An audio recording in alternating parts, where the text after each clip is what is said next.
Ses yeux étaient comme une flamme de feu. Une flamme de feu peut éclairer les choses. Les yeux du Seigneur sont comme une flamme de feu. Et il peut sonder les reins et les cœurs des hommes. Apocalypse de 23. Rien ne peut lui être caché. Si quelque chose qu'il voit s'oppose à sa volonté, il le jugera, le condamnera.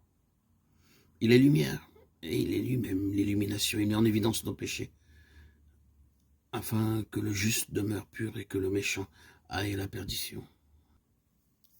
Il avait dans sa main droite 7 étoiles. De sa bouche sortait une épée aiguë, à 2 tranchants, et son visage était comme le soleil lorsqu'il brille dans sa force. Nous avons déjà vu quelque peu la sainteté et la majesté de celui qui est semblable au Fils d'un homme. Quelque chose de sa majesté. Maintenant, nous allons considérer quelque chose à l'égard de sa position. Il avait dans sa main droite 7 étoiles. Ces 7 étoiles, comme cela est dit plus loin, sont les anges de cette église. Le fait que Christ les tienne dans sa main droite parle de son autorité à l'égard de ses messagers. Car dans l'Écriture, l'expression main droite exprime la pensée de l'autorité et de l'élévation. Psaume 17, 7, 35, Acte 2, 33. Ces anges ou messagers sont dans la main du Seigneur. Ils sont fidèles et leur ministère resplendit comme les étoiles. Comme ils sont dans la main du Seigneur, la position de ces messagers est des plus assurées, car leur responsabilité est aussi très grande. Ces messagers sont dans la main du Seigneur et non pas sur la couronne qui est sur sa tête. Parce que le moment de leur glorification n'est pas encore venu. Ils doivent accomplir leur ministère fidèlement jusqu'au jour où ils resplendiront pour toujours. Autrement, ils deviendront comme des astres errants. Jude 13. De sa bouche sortait une épée aiguë à 2 tranchants. Ésaïe 49 déclare « Il a rendu ma bouche semblable à un glaive tranchant ». Cela met l'accent sur la puissance de la parole de notre Seigneur.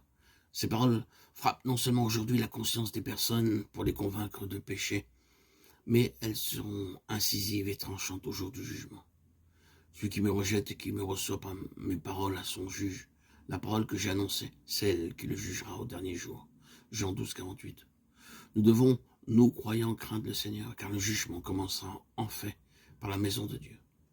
Dans les chapitres 2 et 3 de l'Apocalypse, il nous est montré comment celui qui marche au milieu des 7 chandeliers d'or, par le moyen de sa parole, juge ses églises.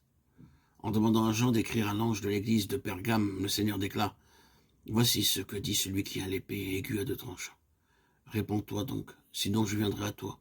Bientôt ou rapidement, je les combattrai avec l'épée de ma bouche. » Apocalypse 2, 12 et 16. L'épée de la bouche n'autre que la parole de Dieu. Car veuillez remarquer que la parole de Dieu est vivante et efficace, plus tranchante qu'une épée quelconque à 2 tranchants, pénétrante jusqu'à partager âme et esprit, jointure et moelle. Elle juge les sentiments et les pensées du cœur. Hébreux 4, 12. Remarquez aussi qu'aucune parole venant de Dieu ne le sera sans puissance. Luc 1, 37. La parole de Dieu est tranchante et puissante. C'est pourquoi, et c'est pour cela que la parole du Seigneur doit habiter avec toute sa richesse dans nos cœurs. Colossiens 3, 16. Afin que sa parole trouve place dans nos vies et qu'elle puisse servir d'arme contre l'ennemi. Lorsque le Seigneur fut tenté par le méchant dans le désert, il usa des paroles de l'Écriture pour le vaincre et obtenir la victoire.